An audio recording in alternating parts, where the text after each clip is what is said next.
Belum bisa ya? Ya. Oh ya, Mbaknya pakai laptop atau pakai apa? Saya pakai laptop tapi di Google Chrome bukannya Ustadz. Bukanya di Google Chrome. Oh ya, coba klik di ini ya. Apa? Saya juga buka di Chrome ini ya, sama. Tapi terlihat nih. Mungkin ada yang tahu teman-teman gimana caranya?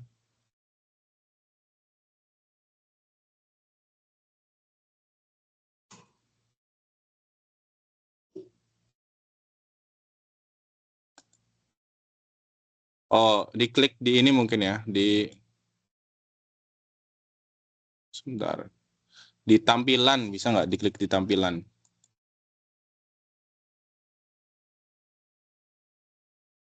Sebentar ya.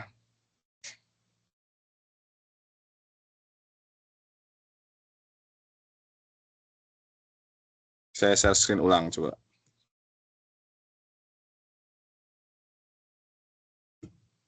Ya, sudah terlihat atau belum? Belum Ustadz. Belum ya. Coba diklik di tampilan sudah. Sudah diklik di view tapi tetap tidak terlihat Ustadz. Oh iya. Yang lain kelihatan ya, yang lain ya? Kelihatan. Mana kelihatan? Ya. Kalau enggak ini aja Mbaknya buka file PDF yang saya share barusan di grup ya. Ya itu saya share screen itu ya. Silakan dibuka aja kalau misalnya nggak ketampil di file ini ya.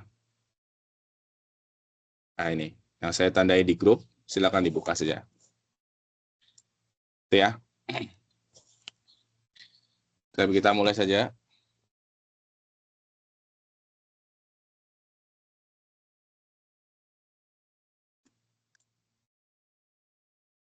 Ya, bismillahirrahmanirrahim. Alhamdulillahirabbil alamin.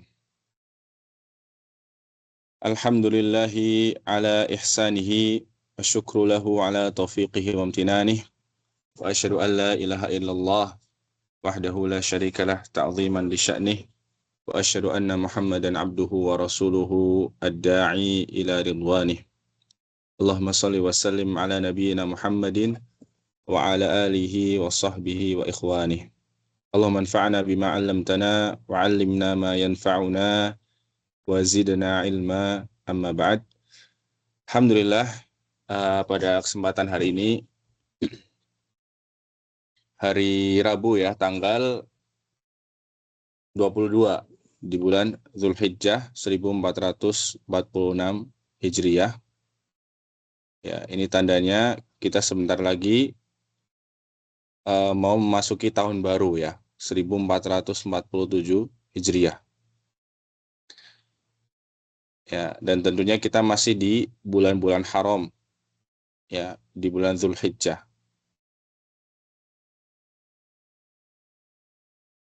Kita bersyukur kita masih bisa bertemu kembali ya untuk melanjutkan pelajaran bahasa Arab kita yang sebelumnya diampu oleh Ustadz Hadi ya. Dan di kelas sebelumnya atau di pertemuan sebelumnya kelas ini hanya terbatas untuk ikhwan saja. Nah, tapi sekarang kita buka untuk ikhwan dan akhwat, ya laki-laki dan perempuan. Ditambah lagi sebetulnya ya di tahun lalu ya atau di beberapa saat sebelumnya ya sering kita mendapatkan request atau permintaan untuk mengadakan kelas bahasa Arab bagi mahasiswi-mahasiswi di KFUPM ya. Tapi qadarullah saya sudah berusaha mencoba mencari ya pengajar-pengajar khusus perempuan, tapi belum bisa dan belum menemukan ya pengajarnya. Maka untuk sementara ini kita gabung saja kelasnya, tidak mengapa insya Allah. Ya, yang penting tetap menjaga batasan-batasan dan juga adab-adab Islaminya ya. Dan nanti untuk kelas kita ya dimohon semuanya on on audio ya. Ya, jadi semuanya dimohon on audio, aktif. Jadi kelas kita bukan kelas satu arah ya. Pembelajaran bahasa itu adalah pembelajaran dua arah. Ya. Jadi saya nggak mau nanti teman-teman bosen cuma dengerin saya ya. Ini harus ada timbal baliknya, harus ada feedbacknya. Jadi teman-teman nanti menjawab, teman-teman nanti praktek ya, berbicara, ya, menghafal dan seterusnya. Diharapkan semuanya on mic ya. Diharapkan semuanya on mic. Jadi nggak ada yang diem-diem aja ya. Semuanya ikut aktif dalam kelas. Ya itu. Kemudian di pertemuan pertama ini ya, atau pertemuan lanjutan ya, kalau di kelas sebelumnya,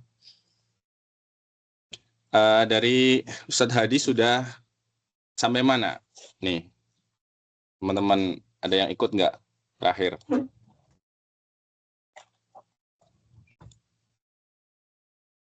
Mungkin Mas Taki atau Mas Fauzan? Pak Muna nih, silakan. Terakhir sampai mana? Masih ingat nggak atau udah lupa? Karena akhir-akhir udah nggak ikut set sampai berapa. Udah nggak ikut ya? Mona mungkin kajian kayak.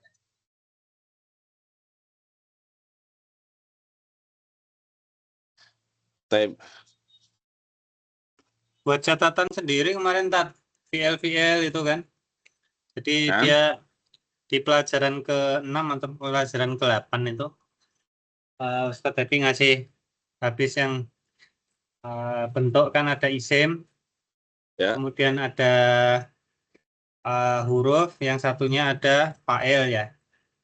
Nah itu kemudian kedudukan masing-masing, cara pembentukan fa'il gitu, ada yang ganda gitu. Nah itu ada yang dia single, satu suku kata, ada yang dua suku kata tapi dia fa'il gitu-gitu, jadi pembentukan. Berarti sudah lumayan ya. Tapi karena kita ini ada peserta baru juga ya, ya insya Allah kita murojaah dulu ya Pak, nggak apa-apa ya Pak. Mohon keikhlasannya dan kerelaannya ya. Kita murojaah dulu dari awal lah, secara singkat. Tapi di sini juga teman-teman yang baru sudah pernah belajar ya, ini ya. Ada Mbak Dini, terus ada Zulfa ya, dan Mbak siapa ini satunya? Mbak Nabilah ya. Sebelumnya kan sudah belajar ya, betul ya? Nah, insya Allah mudah ya, insya Allah mudah.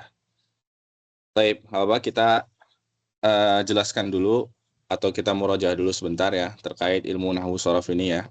Bisa dibuka PDF-nya atau dilihat di share screen-nya ya.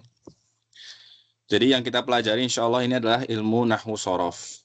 Ya, kita berkenalan dulu dengan ilmu ini ya supaya kita lebih sayang, lebih cinta ya, tak kenal maka tak sayang, supaya kita lebih semangat juga, lebih termotivasi.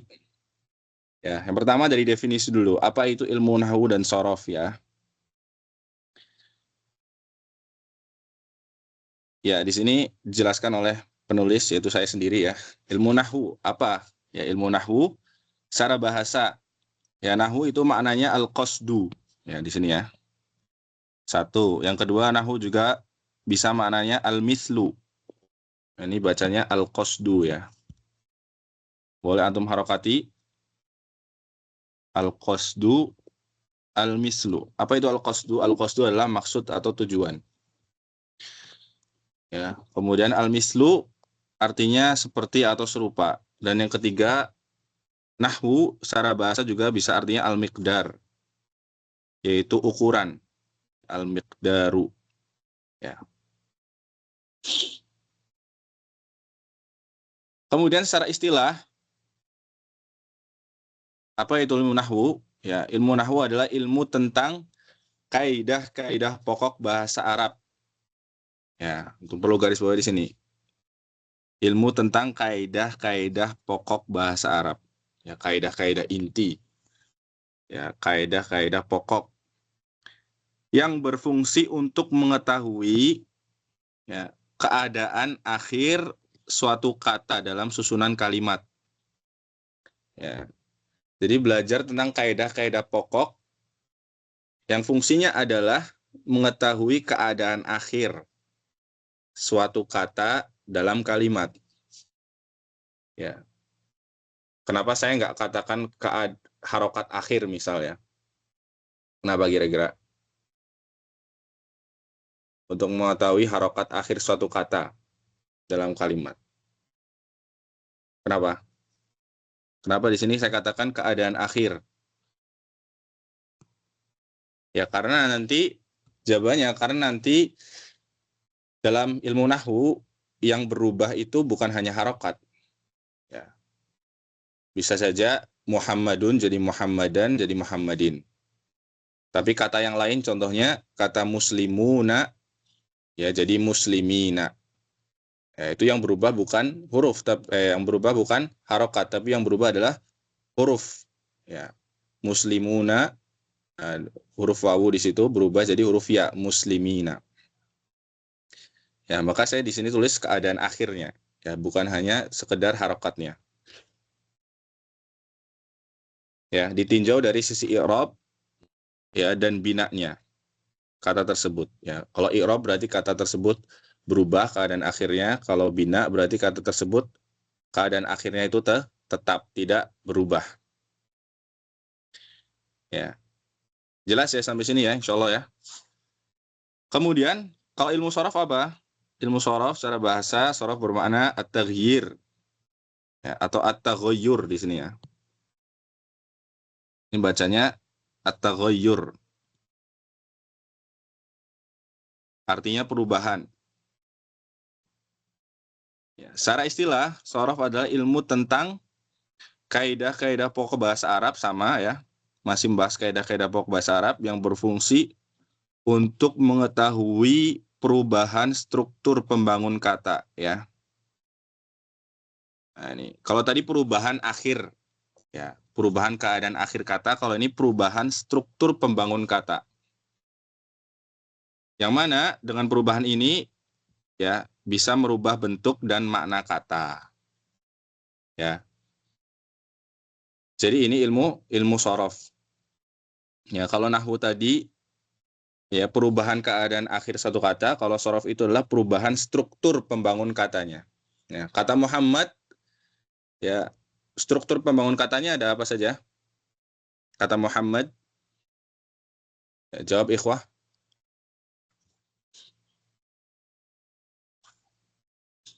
Kata Muhammad, struktur pembangun katanya apa? Nah, sebutkan. Yuk. Mim, ha, Mim, ha, mim. mim, dan dal. Ya. Nah, itulah ilmu shorof ya. Jadi supaya antum lebih jelas, ya perhatikan di sini. Saya share screen lagi ya di lembar yang baru. Coba. Ya, perhatikan di sini. Perhatikan di layar ya. Ya, supaya membedakan bahasan ilmu shorof dan ilmu nahwu ya. Contoh kita ambil kata Muhammad tadi. Ya. Nahwu, ada shorof ya. Kata Muhammad. Ya, perhatikan. Muhammadun. Ya, kita tahu Muhammad ini nama orang ya. Nama Nabi kita Shallallahu Alaihi Wasallam. Ya. Kalau dalam ilmu nahwu kita belajar ini saja, huruf dalnya saja ya, keadaan akhir katanya. Ya, akhir kata di sini kan dal ya. Betul nggak? Ya. Jadi keadaan akhir kata ini atau harokat akhirnya mudahnya lah ya. Ini bisa berubah-ubah. Ya. Contohnya kita katakan yang pertama qala Muhammadun. Ya. Ya, qala Muhammadun. Muhammad berkata. Nah, ini harokatnya apa? Dhammah. Ya, kenapa dia dhammah? Ya. Kenapa ikhwah? Coba ini Pak Muna dan yang lain yang sudah belajar jawab. Kenapa bukan qala Muhammadin atau qala Muhammadan? Karena Muhammad di sini berlaku sebagai subjek. Iya, Muhammad di sini subjek atau kita istilahkan apa? Fa'il ya. Kesalahan fa'il. Kalau fa'il dia harus marfu atau berakhiran dhammah. Jelas insyaallah ya. Kemudian contoh kalimat yang kedua, Muhammad di sini bisa jadi Muhammadin ya. Misalnya kita berikan contoh kalimat ya, salamtu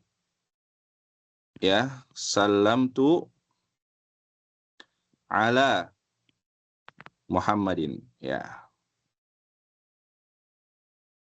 Ya, perhatikan salamtu ala Muhammadin. Di sini Muhammadnya jadi Muhammadin.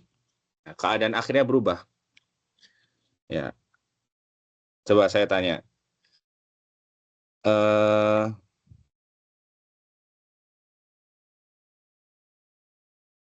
Mbak Nabila coba. Terdengar suara saya? Iya. Ya, kira-kira kenapa ini jadi Muhammadin? Karena ada huruf jar. Ya, karena ada huruf jar ya, barakallahu fiik ya. Ahsant. Betul, karena ada huruf jar.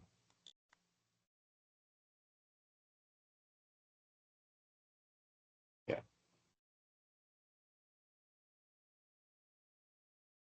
Sebentar.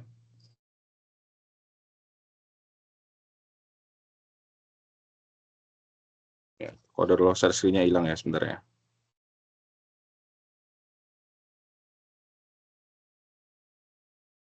Ya, sebentar. Saya share screen lagi.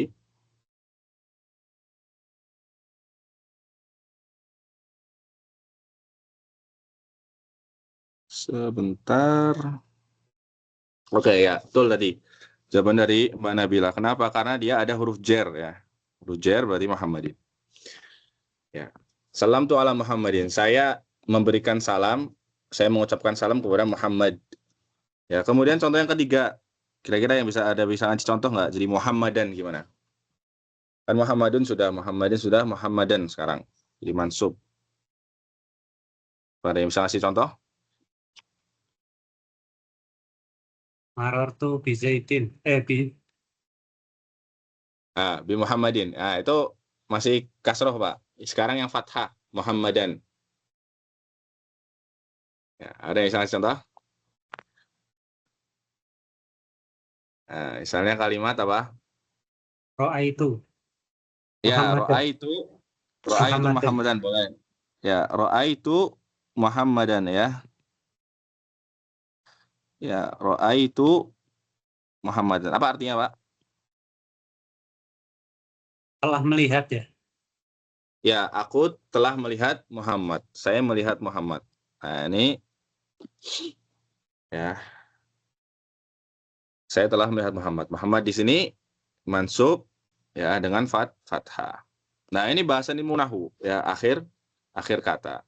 Adapun ilmu shorof ya, maka kita pindah ke ilmu shorof sekarang. Kata Muhammad tadi ya, kita bedah susunan pembangun katanya ya. Kan tadi dikatakan ini mim ha mim dal ya kan. Ya. Dan kalau kita bedah Muhammad ini akar katanya dari kata ha mida ya. Ha mim dan dal. Ya. Dan kalau kita mau bedah lagi, Muhammad di sini ya sebetulnya berasal dari fiil. Ya, fiil hamada.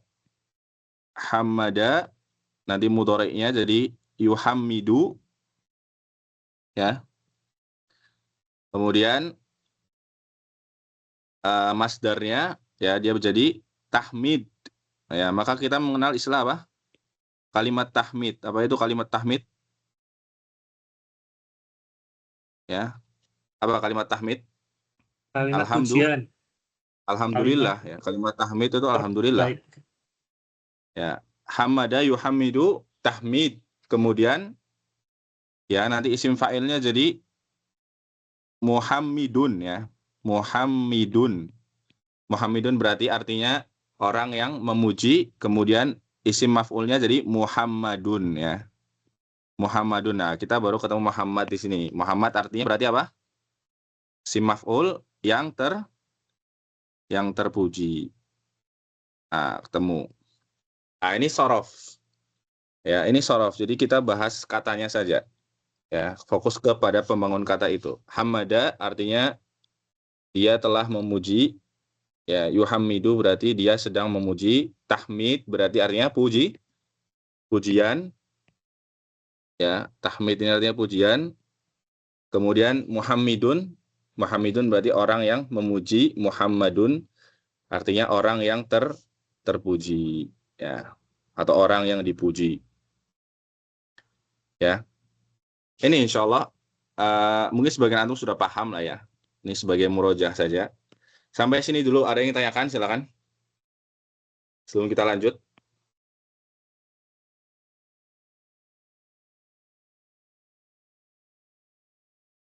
Ya, ada yang ditanyakan, silakan.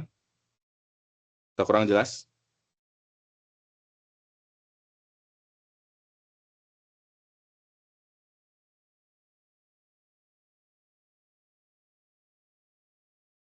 Kalau nggak ada yang ditanyakan, kita lanjutkan ya. Kalau nggak ada yang ditanyakan, kita akan lanjutkan.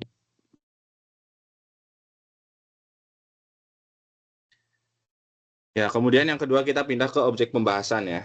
Ini kita baca sekilas saja ya, antum insya Allah sudah paham. Untuk ilmu nahwu, yaitu kata-kata bahasa Arab yang dibahas dari sisi keadaan akhir kata. Ya, berupa i'rab dan bina. Sudah kita jelaskan tadi juga. Kemudian yang kedua ilmu shorof, yang dibahas adalah ya sisi bangunan atau struktur kata itu. Ya. Dan juga turunannya. Ya. Berupa kata asli atau berupa kata asli dan juga turunannya atau derivatif. Jadi nanti ada yang diistilahkan dengan jamid dan mustaq ya. Kalau antum pernah dengar jamid dan mustaq. Kalau jamid itu dia kata yang nggak ada turunannya. Ya, contohnya misal asadun.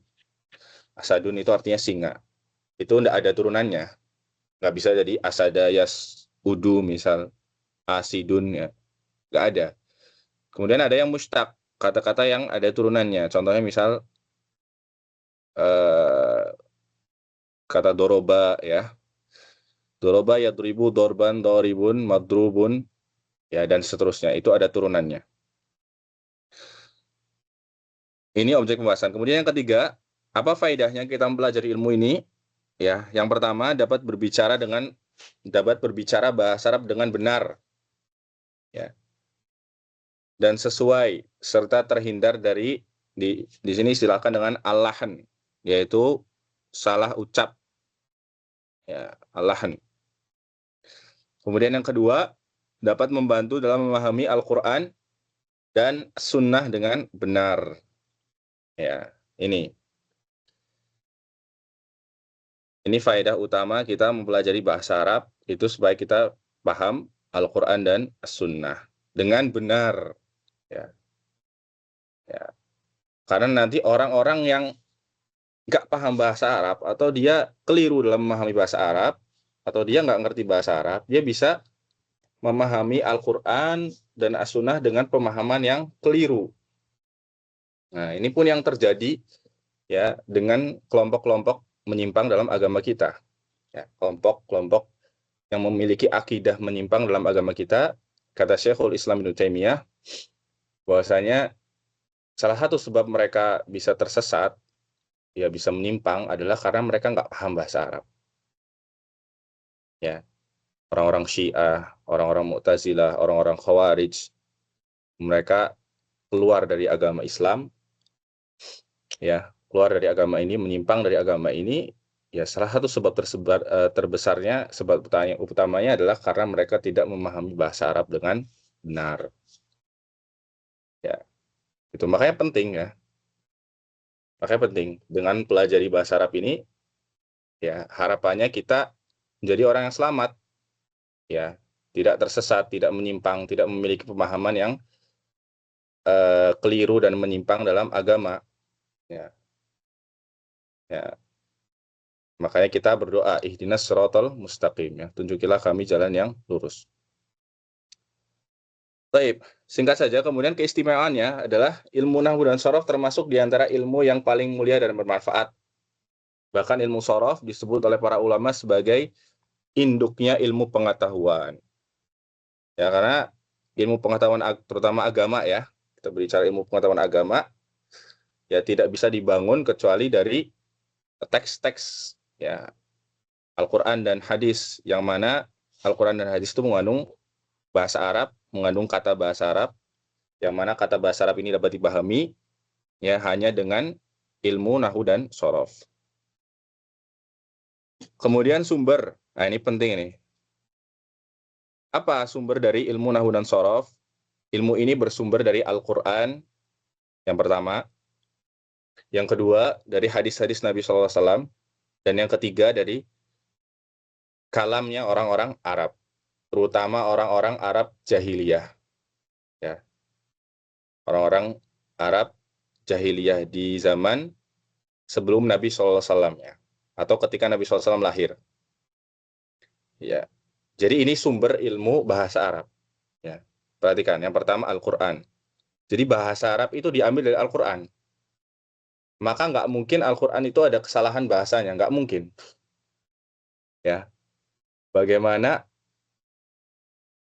sesuatu yang dijadikan sumber bahasa itu memiliki kesalahan bahasa, ya nggak mungkin ya. Orang bahasanya aja ngambil dari sumber tersebut, yaitu Al-Quran. Ya, kemudian bahasa Arab juga diambil dari perkataan Nabi SAW.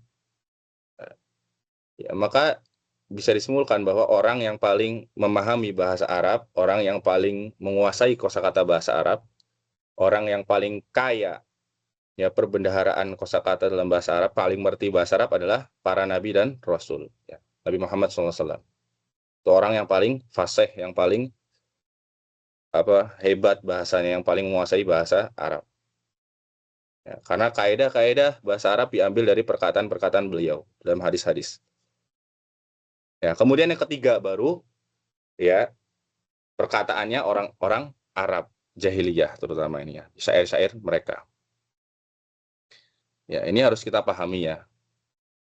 Makanya orang-orang orientalis yang mengkritik Al-Qur'an mengandung kesalahan bahasa yang harusnya muannas kok jadi muzakkar. Contohnya misal dalam surat Yusuf dikatakan qala niswatun. Ya, niswatun itu kan perempuan, harusnya qalat. Ya, kenapa jadi qala? Nah, mereka mengkritik itu, kemudian ya mengkritik Al-Quran dalam segi bahasanya. Ini terbantahkan semua ya. Ada bantahannya semua ya. Karena gak mungkin Al-Quran itu salah. Ya, karena Al-Quran adalah sumber dari bahasa Arab itu sendiri. Jadi bukan Al-Quran yang ngikut bahasa Arab, bukan. Tapi bahasa Arab yang ikut Al-Quran. Kemudian nisbah. Yang keenam, ilmu nahwu dan shorof merupakan bagian dari 12 ilmu dalam bidang bahasa Arab. Ya. Jadi dalam bidang bahasa Arab ya itu terbagi jadi 12 cabang ilmu. Ya, nahwu dan shorof ini adalah 2 dari 12 tadi. Ya, ilmu-ilmu yang lain ya seperti ada ilmu istilahnya ilmu rosem ya. Kemudian ada ilmu ma'ani, ilmu bayan, ilmu badi', ilmu arud, ilmu qawafi. Kemudian ilmu insya, khitabah. Kemudian ada juga ilmu adab dan ada matan al-lughah. Ya. Dan dari ke-12 ilmu ini ya jelas yang paling penting dan yang paling utama dipelajari seorang muslim adalah ilmu nahwu dan shorof. Ya, minimal tahu dasar-dasarnya. Yang dengan itu dia bisa memahami Al-Qur'an dan hadis-hadis Nabi SAW sehingga bisa memahami agama ini dengan benar. Kemudian yang ketujuh terkait penemunya. Ya, penemu ilmu ini yang pertama adalah beliau adalah tabi'in ya, namanya Abul Aswad Ad-Duali rahimahullah. Ya, atas perintah dari Ali bin Abi Thalib radhiyallahu taala anhu. Ya, ceritanya panjang ya, banyak kisah juga, tapi pada intinya semakin tersebarnya Islam pada zaman Ali bin Abi Thalib ya ke berbagai negara, bahkan sampai Eropa, ya, tentu bahasa Arab bercampur dengan bahasa yang lain. Maka supaya bahasa Arab ini terjaga, ya dirumuskanlah ilmu nahwu dan shorof ini. Ya. Kemudian yang ke-8, hukum mempelajarinya. Nah, apa hukum mempelajari ilmu nahwu dan shorof? Ya, hukum mempelajarinya adalah fardu kifayah. Ya, fardu kifayah. Artinya kalau satu orang dalam satu kelompok sudah mempelajarinya, maka gugur, ya, gugur bagi yang lain kewajibannya. Ya, di sini kami membawakan perkataan Al-Imam As-Suyuti. Beliau mengatakan, qala As-Suyuti rahimahullahu taala fi syarhi Alfiyah. Berkata Al-Imam As-Suyuti dalam penjelasan beliau dalam kitab penjelasan beliau ya tentang kitab Alfiyah Ibnu Malik. Beliau mengatakan, wa qad ittafaqal ulama'u ala anna an-nahwa yahtaju ilaihi fi kulli fannin min fununil ilm. Ya. Para ulama telah bersepakat bahwasanya ilmu nahwu ya itu sangat dibutuhkan, sangat diperlukan ya untuk memahami setiap cabang-cabang ilmu agama ya. La siyama at-tafsir wal hadis ya. Terutama ilmu tafsir dan ilmu hadis. Dan juga ilmu-ilmu yang lain tentunya ilmu fikih, ilmu sirah ya dan yang lainnya. Ilmu akidah ya. Oleh sebab itu ya fa innahu la yajuzu li ahadin an yatakallama fi kitabillahi hatta yakuna ya maliyan bil arabiyyah li'anna al-Qur'ana arabi wa la nafhamu maqasidahu illa bi ma'rifati qawaidil lughatil arabiyyah. Kata beliau, oleh sebab itu maka tidak boleh bagi seorang pun untuk berbicara tentang Al-Qur'an, menafsirkan Al-Qur'an, ya, berbicara tentang hadis-hadis Nabi SAW ya hingga ia betul-betul memahami bahasa Arab. Ya. Kenapa? Karena Al-Qur'an adalah berbahasa Arab. Ya, dan tidak akan bisa dipahami dengan benar kecuali dengan mengetahui kaedah-kaedah dalam bahasa Arab. Ya. Tentunya kita menyaksikan sendiri ya fenomena yang sangat memprihatinkan ya di zaman sekarang ya banyak orang yang dengan mudah berbicara Al-Quran dan hadis itu, padahal dia nggak paham bahasa Arab. Ya. Ada orang yang mengatakan bahwasanya surat Al-Qari'ah itu artinya adalah pembaca perempuan ya. Al-Qari'ah itu artinya perempuan yang membaca Al-Quran kata dia. Jadi Al-Qari'ah itu artinya bukan kiamat, tapi Al-Qari'ah artinya orang atau perempuan yang membaca Al-Quran. Nah ini parah, ini fatal sekali ya. Sangat-sangat prihatinkan ya. Kayak ya dengan kita belajar ini semoga kita bisa bisa memahami ya Al-Quran yang kita baca, hadis-hadis atau doa-doa keseharian ya, bacaan-bacaan sholat ya. Dan sehingga dengan itu kita bisa lebih memahami agama kita ya, dengan kita lebih memahami agama kita, lebih dekat dengan Allah Subhanahu wa taala, maka ya semoga itu akan menjadikan kita lebih bahagia ya dalam kehidupan ini insyaallah taala. Demikian, mungkin ada yang tanyakan, silakan.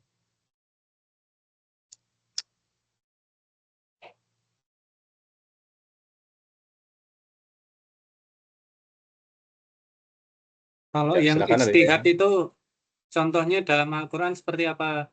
Ijtihad sama qiyas itu kan misal dikaitkan dengan ayat itu masih belum jelas itu. Nah, itu kan hadis sendiri itu kan bisa jadi sekarang ini banyak yang disampaikan hadis yang kurang sahih ya atau hadis palsu gitu. Nah, ketika ulama memutuskan apakah ini ijtihad, itu pun kadang ada beberapa ulama yang tetap berbeda pandangan gitu. Mungkin ada pengalaman atau referensi seperti apa dan bagaimana. Iya. Jazakallah khair pertanyaan Pak. Ini berkaitan tentang ijtihad ya. Sebenarnya ini keluar dari pembahasan ya Pak. Ya, jadi ulama ya berkaitan tentang pengambilan hukum ya, itu ijtihad, itu dibahas kaidah-kaidahnya oleh para ulama dalam cabang ilmu tersendiri dalam agama kita. ya, yang dinamakan dengan ilmu usulul fiqh, ya, ilmu usul fikih. Ini berbeda dengan ilmu fikih. Kalau ilmu fikih kita pelajari bahwa sholat itu wajib, kemudian ya yang wajib ada apa saja, ada sholat 5 waktu, ya. Kemudian sholat yang sunnah apa saja, ya sholat duha hukumnya sunnah, sholat witir hukumnya sunnah. Nah, ini fikih, tata cara sholat, dalilnya apa, ya. Kemudian hukum baca Al-Fatihah bagi makmum itu apa, wajib ataukah sunnah, ya. Baca Al-Fatihah ya, ketika sendiri itu wajib, ya. Ini semua ilmu fikih, ya. Kalau usul fikih itu tadi dia membahas bagaimana kok bisa suatu ulama, ya, seorang ulama itu mengambil hukum dari dalil-dalil atau nas-nas syariat. Dalil-dalil syariat itu kan ada Al-Qur'an, hadis, kemudian yang ketiga ada ijma'. Ijma' itu kesepakatan ulama, ya, kesepakatan ulama. Kemudian yang keempat ada qiyas, ya. Jadi nanti dipelajari bagaimana seorang ulama itu mengambil hukum, ya. Kok bisa dikatakan sholat itu wajib, sholat 5 waktu itu wajib. Nah, itu ada runtutannya, ada step-stepnya, ya. Gak ujuk-ujuk disimpulkan sholat itu wajib, ya. Jadi ada dalil dulu, kemudian misalnya ada ayat Al-Quran wa aqimus sholah, dan dirikanlah sholat, ya.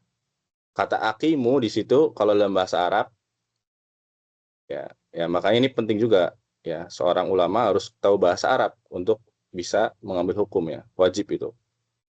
Aqimu itu dalam bahasa Arab fi'il amr, ya, yang menunjukkan perintah, ya, dirikanlah.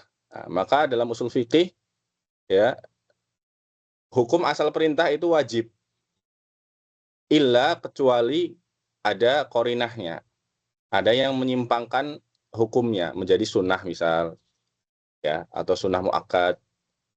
Nah, ini.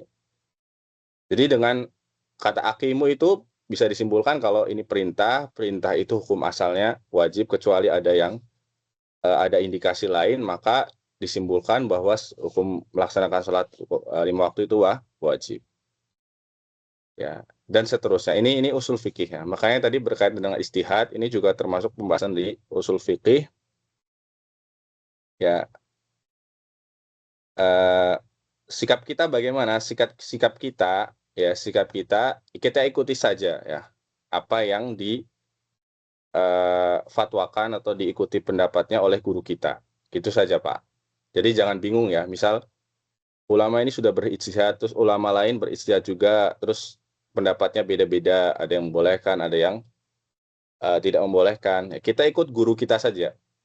Nah, misal guru antum siapa, Pak, di sini? Misal Ustadz Sulhan, ya. Terus sudah tanya Ustadz Sulhan. Ustadz Sulhan mengatakan boleh, ya sudah ikuti saja boleh gitu. Selama itu dalilnya jelas, ya, apa namanya,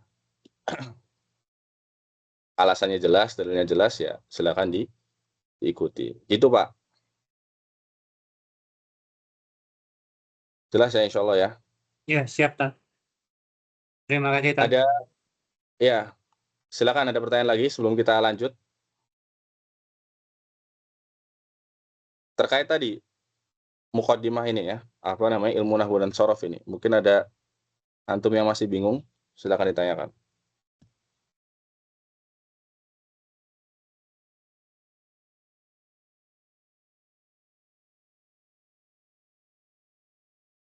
Kalau enggak, kita langsung masuk ke kitabnya, ya.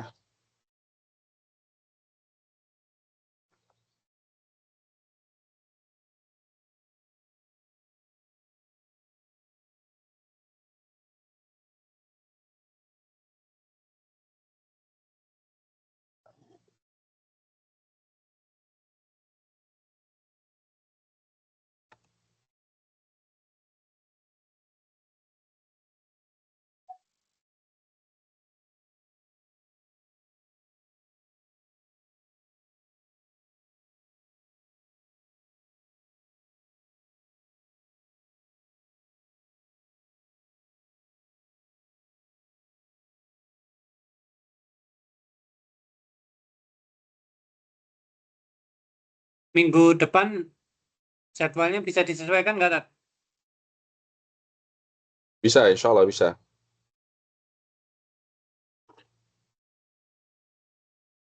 Bisa, Pak. Nanti kita sesuaikan ya. Kira-kira enaknya gimana waktunya?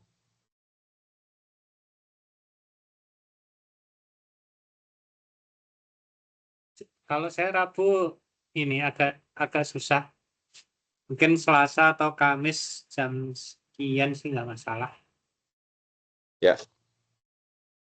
Sore ya? Kalau Selasa agak malam sekalian juga boleh. Karena kan waktu di sini kan summer maghribnya kan masih sampai 6:30, 10:30. Jadi nggak masih longgar lah waktunya. Oh iya, iya. Ya, mungkin ada usulan lain terkait waktu, teman-teman semua.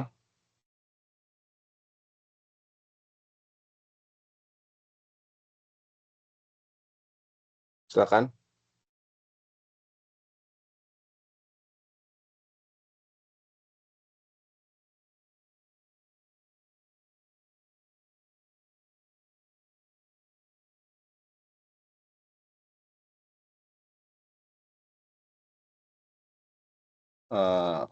Silakan dibuka PDF-nya ya. PDF apa? Muyasarnya ya.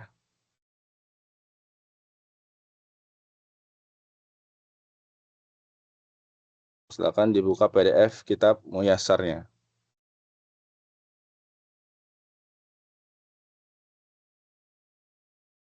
Ya, saya share screen sebentar.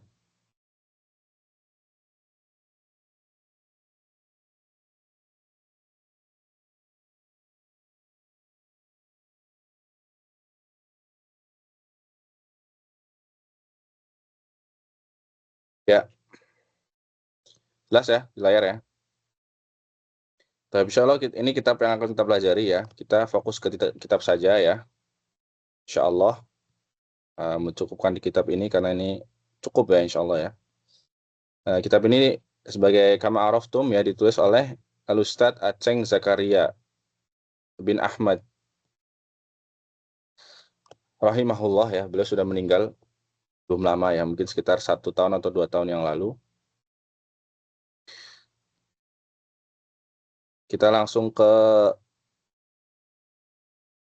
halaman pertama ya, halaman pertama. Ya. Jadi bagi antum yang sudah pernah belajar ya, atau yang sudah mengikuti kelas sebelumnya, ya di pembahasan pertama ini kita masuk ke ya pada intinya tentang jenis-jenis kalimat dalam bahasa Arab atau kata. Ya. Kata dalam bahasa Arab itu terbagi menjadi berapa, ikhwah? Jenis-jenis kata dalam bahasa Arab terbagi menjadi 3. berapa? Ya, begitu. Sebutkan, 3. Mas Taki, coba. Bukan Mas Taki, sebutkan. Kata benda, Ustaz. Terus Ya, kata terus kerja 2. Ya, sama yang ketiga. harap Ya, istilahnya disebutkan, istilahnya. Istilahnya apa? fiil, harap sama kata benda. Ya, kata benda itu apa? Apa ya, Ustaz? Lupa, Ustaz. Isim ya. Oh iya, isi, Ustaz. Ya, Terima jelas kasih, ya Ustaz. insya Allah. Baik, jadi anwaul kalimah, ya jenis-jenis kata dalam bahasa Arab itu 3 saja ya. Ada isim, fiil, huruf. Udah, kita belajar ini saja. Mudah insya Allah ilmu nahwu itu ya. Nggak sulit ya. Mungkin agak sulitnya nanti ketika menganalisis dan mengirob ya. Tapi untuk dasarnya ini mudah. Isim, fiil, huruf. Ya. Kemudian setelah kita tahu isim, fiil, huruf, ya kita kenali ciri-cirinya. Ya. Maka saya akan tanya kepada Mas Muhammad Arif Nugraha. Ya, sebutkan ciri-ciri isim. 1.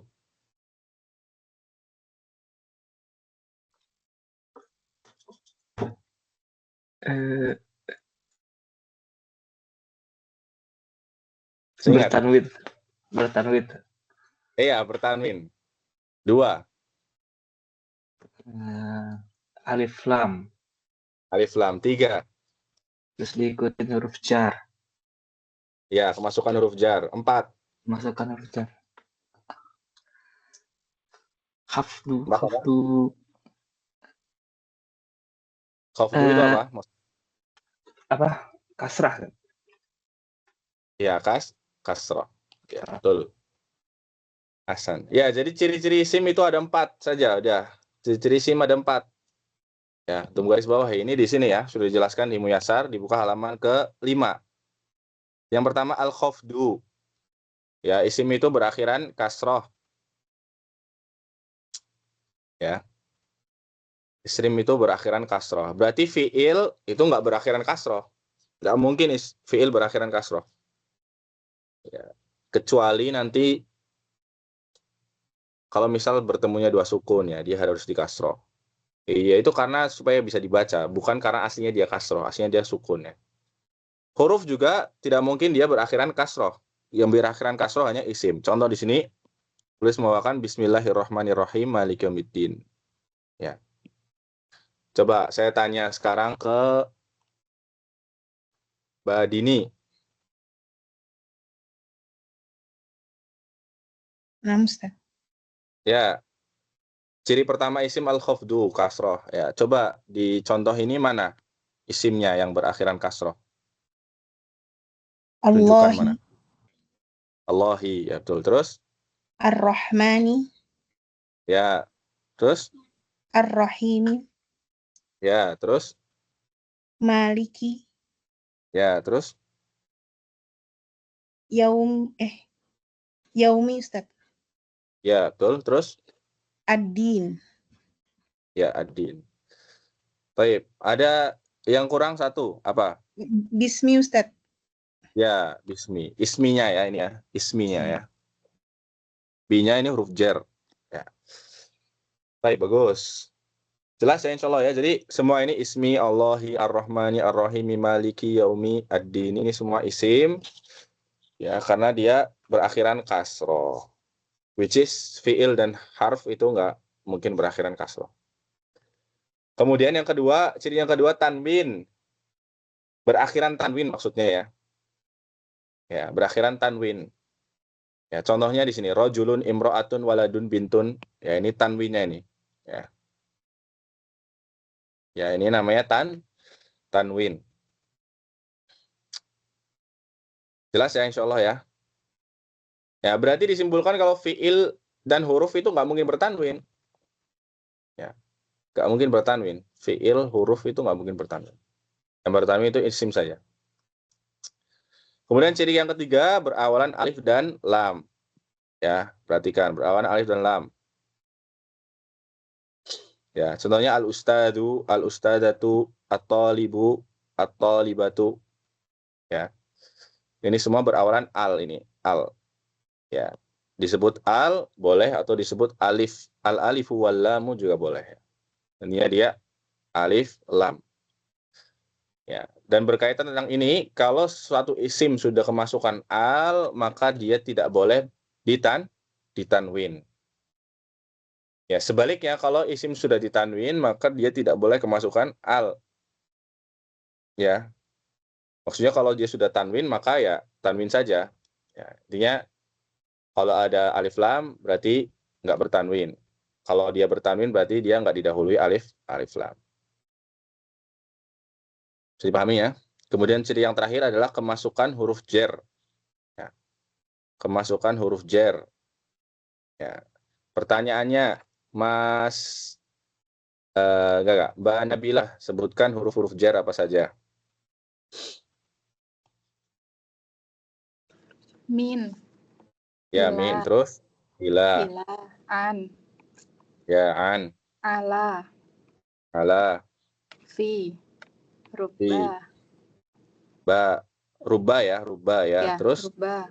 Ba. Ba Alba. ya. Alba. Kaf. Al-kaf. Kaf, Sama ya. lam. Lili. Al-kaf sama alam. Masya Allah, lengkap ini. Ya. Ada di buku. Ustaz. Ada di buku ya. Baik, Masya Allah. Ya, ini huruf-huruf jar. Ya.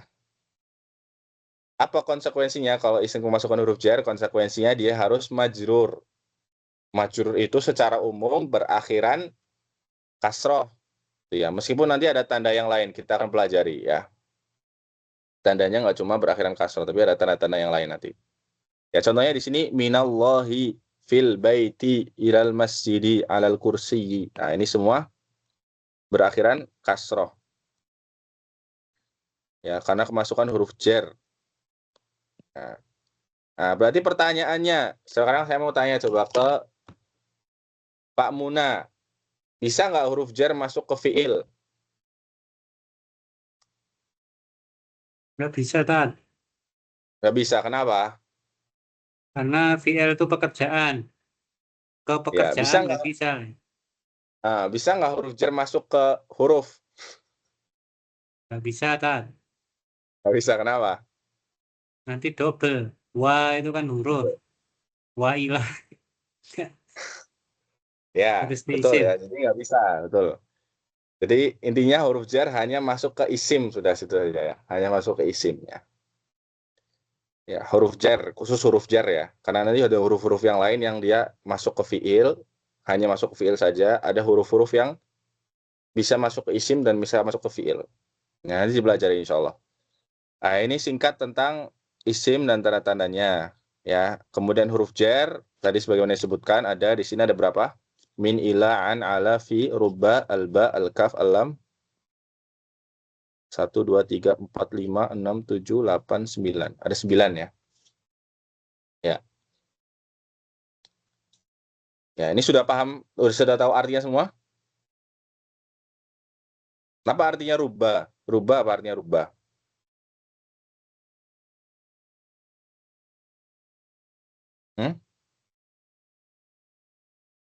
Rubah seperti ya, Tad. Bagaikan. Bukan. Bukan. Banyak. Hah? Banyak. Ya, rubah itu artinya banyak. Banyak atau sedikit. Bisa banyak, bisa sedikit ya. Tergantung konteks nanti ya. Banyak. Ya, kita artikan banyak saja sudah. Rubah itu banyak. Rubah rojulin karimin. Berarti artinya banyak laki-laki yang dermawan. Baik, kemudian ya sudah tahu semua lah insya Allah artinya ini ya. Alba, al-kaf, al-lam. Ya, kemudian kita masuk ke fi'il. Ya, ringkas saja. Kemudian kita masuk ke fi'il. Ya. Nah, sekarang timbul pertanyaan. Ya, secara definisi. Ya, apa bedanya fi'il dan isim? Ya, silakan dijawab Mas Arif. Apa beda isim dan fi'il?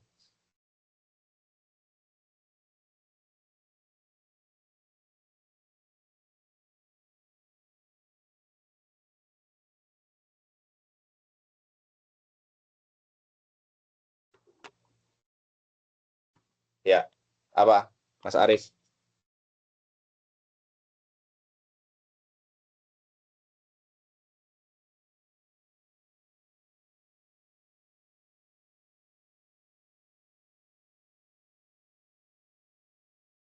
Ya, hadir Mas Arif? Nyambung?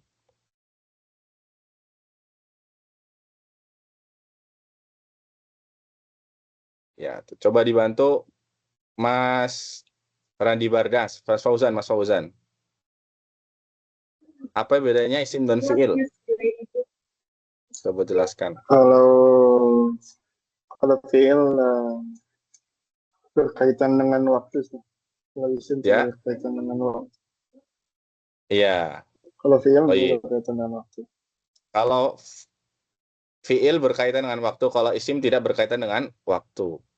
Ya. Ada lagi? Silakan. Coba. Ya, siapa yang tahu deh? Silakan, bebas. Ya, Tadi isim bisa ditanwin, Tad. Isim bisa ditanwin, VL Ya. tidak bisa. Isim Ya, bisa itu secara dikasih ciri ya. al yang makrifat ya. Ya sama Ya. nakiroh, tapi kalau fi'il tidak bisa. Ya, bagus. Ya, intinya tadi betul yang disampaikan oleh Mas Fauzan dan Pak Una ya. Tadi disampaikan oleh Mas Fauzan bahwasanya fi'il itu dia berkaitan dengan waktu ya. Turinat bizaman di sini ya. Ya. Maknanya ya, makna dari fi'il itu berkaitan dengan waktu. Sedangkan sedangkan isim itu tidak berkaitan dengan waktu, maknanya tidak berkaitan dengan waktu. Kemudian yang perlu dipahami juga di sini disebutkan al-ismu huwa kalimatun dallat ala ma'nan. Ya. Ini ada faedah penting di sini ya. Fi'il juga. Al-fi'lu huwa kalimatun dallat ala ma'nan. Fi'il itu adalah suatu kata yang ya memiliki makna. Ya, harusnya ini ada tambahan. Kalau boleh ditambahkan, saya boleh menambahkan di sini ya ala ma'nan fi nafsihi gitu ya. Ya, huwa kalimatun dalat ala ma'nan fi nafsihi. Boleh juga ditambahkan di sini di isim juga huwa kalimatun dalat ala ma'nan fi nafsihi. Apa maksudnya? Ya.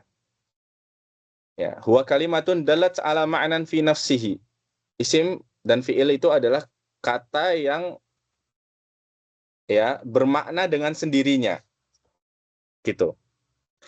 Ya, isim dan juga fi'il adalah kata yang bermakna dengan sendirinya. Apa maksudnya? Maksudnya ya isim, contohnya kita ambil isim ya. Isim contohnya Muhammad. Muhammad itu sudah bermakna dengan sendirinya. Dia tidak membutuhkan kata lain untuk bermakna. Ya. Contoh fi'il, doroba, memukul. Doroba itu sudah bermakna dengan sendirinya. Ya. Baik, kenapa saya jelaskan ini? Karena ini supaya beda dengan huruf. Kalau huruf, ya, tadi jenis yang ketiga, kalau huruf, ya, di sini disebutkan al-harfu huwa kalimatun la yufhamu ma'naha illa ma ghairiha. Huruf adalah kata yang tidak bisa dipahami maknanya, tidak bisa dipahami artinya kecuali dia bersanding dengan yang lain. Nah, ini bedanya. Ya. Ini bedanya. Maka kalau isim dan fi'il persamaannya adalah dia sama-sama menunjukkan bermakna dengan sendirinya. Kalau huruf ya, dia itu tidak bisa bermakna kecuali dia bersambung dengan kata yang lain. Jadi kalau misal kita katakan fi, apa artinya fi? Ya, coba dijawab. Apa artinya fi? Fi ini kan huruf ya. Apa artinya fi?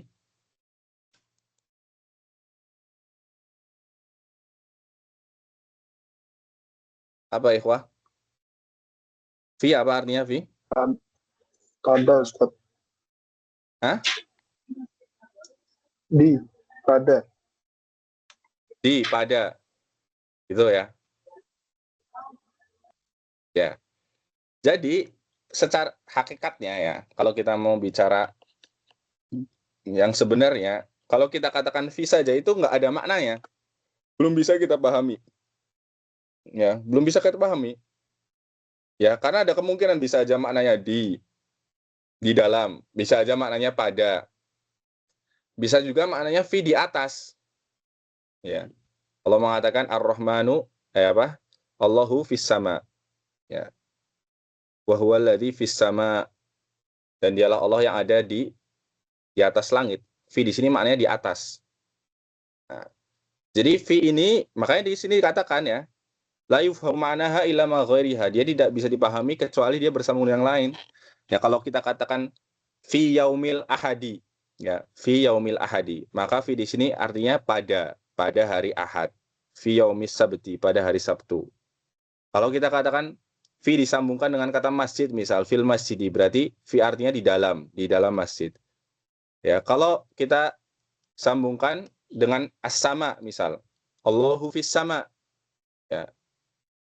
Ya. Allahu fis sama, Allah ada di atas langit. Nah, fi artinya di atas. Nah, gitu. Jadi huruf ya dia tidak bisa bermakna dengan sendirinya. Dia harus bersambung dengan kata yang lain. Ya. Jelas ya? Ya, itu bedanya. Ya. Bedanya antara isim, fi'il, dan huruf. Ya, kemudian untuk isim dan fi'il persamaannya adalah tadi sama-sama menunjukkan makna dengan sendirinya. Bedanya adalah kalau isim maknanya itu tidak berkaitan dengan waktu. Ya, Muhammad tidak mengandung makna Muhammad dulu, sekarang, masa depan, tidak. Ya. Tapi kalau fi'il dia berkaitan dengan waktu. Ya. Doroba yadribu, ya. Idrib, ya. Masa lalu dan masa sekarang dan juga masa depan. Baik. Jelas ya insya Allah ya. Sampai sini yang ditanyakan?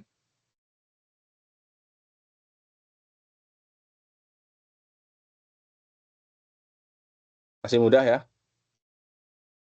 Ya, ciri-ciri fi'il. Nah, apa saja Mas Taki lagi ini? Ciri-ciri fi'il, coba sebutkan. Ciri-ciri fi'il.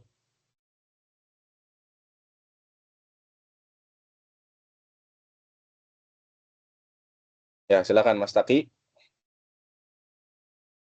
Ciri-ciri fi'il, Ustaz. Ya. Sebentar, Ustaz. Boleh ngeliat buku kan, Ustaz? Ya, silakan, Buka. boleh. Ciri-ciri fi'il itu ada 4 seperti yang terbaca.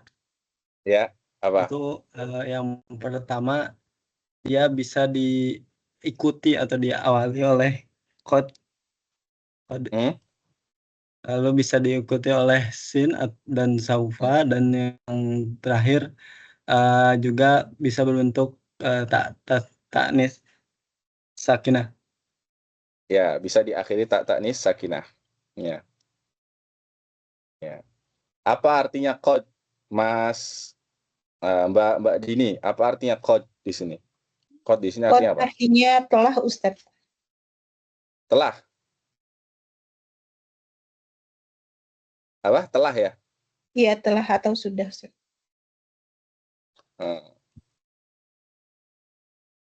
Setuju nggak?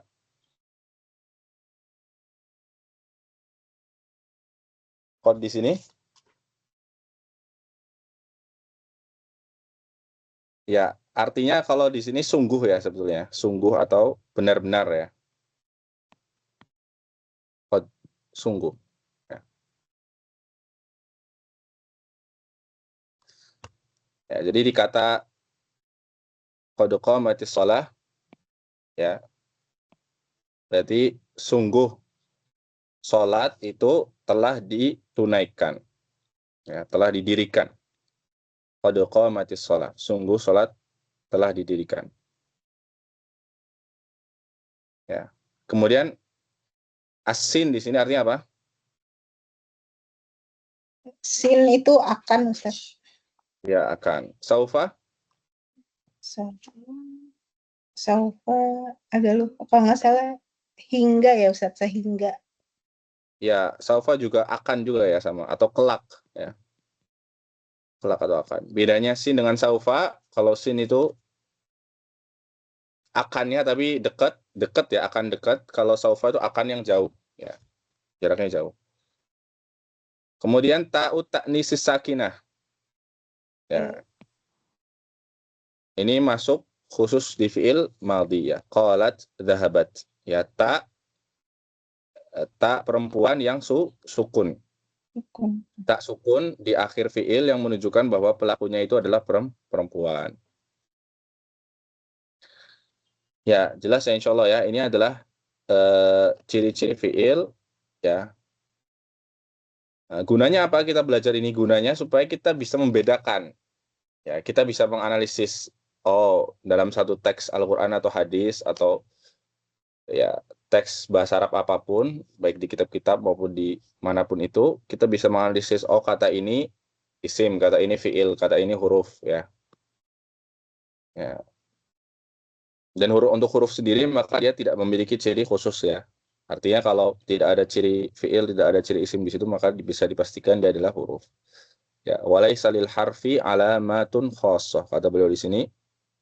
Dan huruf tidak memiliki ciri-ciri atau tanda-tanda yang khusus. Ya. Sampai sini ada yang ditanyakan? Silakan. Ini sudah 1 jam ya.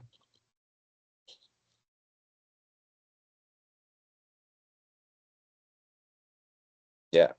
Ada yang ditanyakan? Silakan.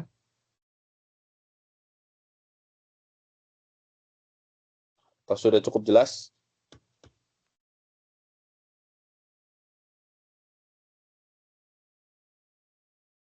Ustaz, Ya, izin bertanya silakan. Ustaz. Terkait tadi nahwu dan sorof tadi, apakah kayak ada cara lain gitu Ustaz, selain kita benar-benar menghafal dari setiap bentuknya, atau memang hanya menghafal cara Maksudnya gimana? Cara untuk apa? cara kita bisa tahu gitu, misalkan tadi perubahan-perubahan bentuknya agar kita terbiasa kan ketika kita mendengarkan khutbah Jumat contohnya, itu Ya. kan kalau kita nggak ngerti nahwu sorof gitu, kita nggak paham gitu Ustaz.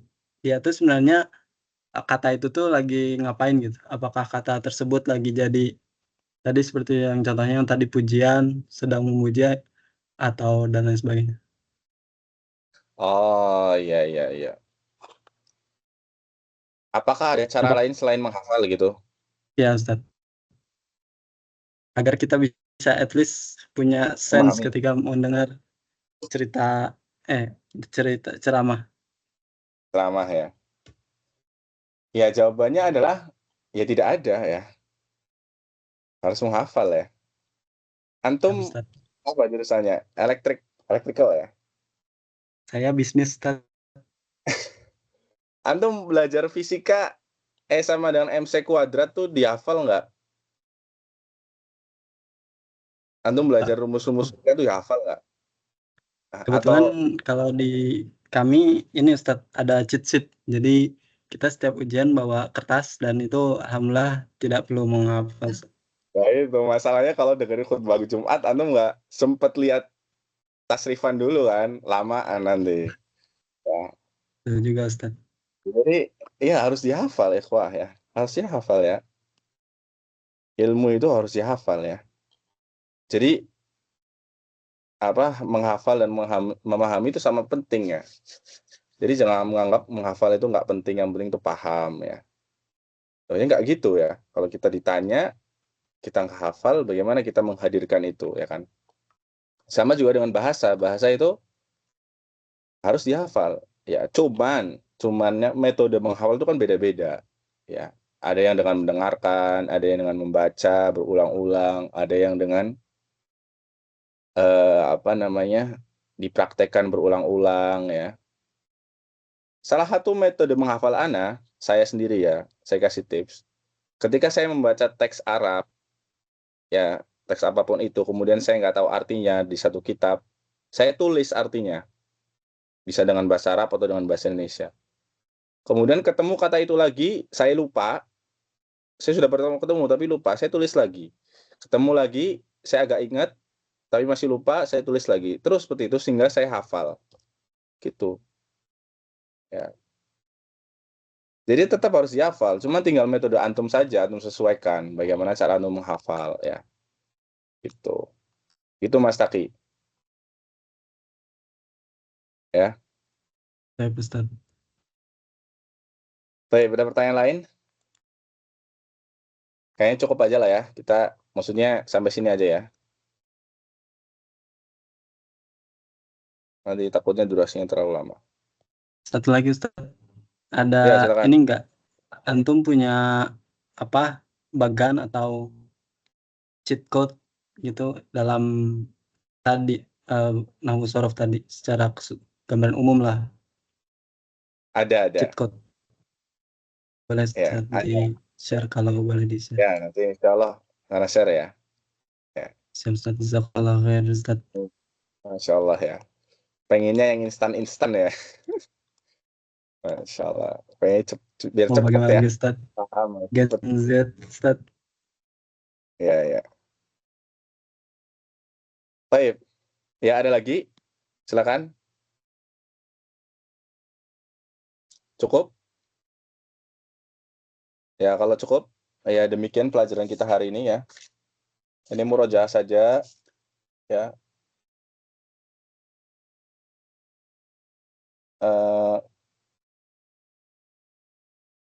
Kalau kita lanjutkan di pertemuan berikutnya ya. Tapi ada PR ya, ada PR. PR-nya adalah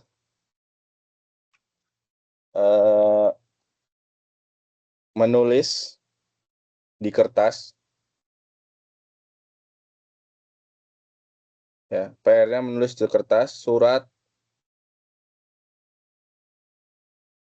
Ya, yang gampang saja lah ya. Surat Al-Ikhlas, Al-Falaq, dan An-Nas. Ya. PR-nya tulis di kertas surat Al-Ikhlas, Al-Falaq, An-Nas.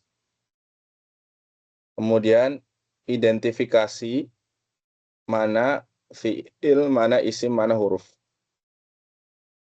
Ya, bebas caranya gimana, terserah. Kalau fi'il diwarnai kuning, isim diwarnai hijau, atau bagaimana, atau ditulis di bawahnya fi'il, isim, huruf. Ya, terserah. Yang penting ya ditulis ayat yang lengkap, kemudian diidentifikasi mana fi'il, mana isim, mana huruf. Ya. Jelas ya PR-nya ya?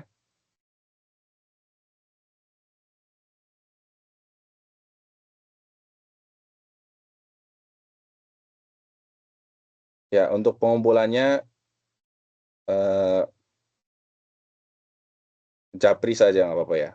Japri ke saya, di foto terus dikumpulkan. Itu PR-nya. Ya. Untuk pertemuan pekan depan insya Allah. Intinya kelas kita seperti ini ya, untuk waktunya sementara hari Rabu sore. Kalau misalnya ada keberatan waktu atau pengen waktunya diganti, ya silahkan komunikasikan ke saya ya, nanti saya pertimbangkan. Kemudian untuk yang kedua, untuk metode kelasnya seperti ini ya, tolong on mic semua ya, aktif semua. Jadi kita bukan kelas satu arah, kita interaktif ya, supaya nggak bosan, supaya nggak ngantuk juga, dan semua bisa mendapatkan faedahnya. Ya demikian pertemuan kita, semoga yang kita pelajari bermanfaat. Kurang lebih mohon maaf. Kita tutup dengan doa kafaratul majelis. Subhanakallahumma bihamdik, asyhadu an la ilaha illa anta, astaghfiruka wa atubu ilaik. Sallallahu ala nabiyina Muhammad wa ala alihi wa sahbihi ajma'in, wa akhiru da'wana alhamdulillahi rabbil alamin. Assalamualaikum warahmatullahi wabarakatuh. Waalaikumsalam warahmatullahi Waalaikumsalam. wabarakatuh. Jazakallah khair. Terima kasih Ustaz. Jazakumullah khairan kasih.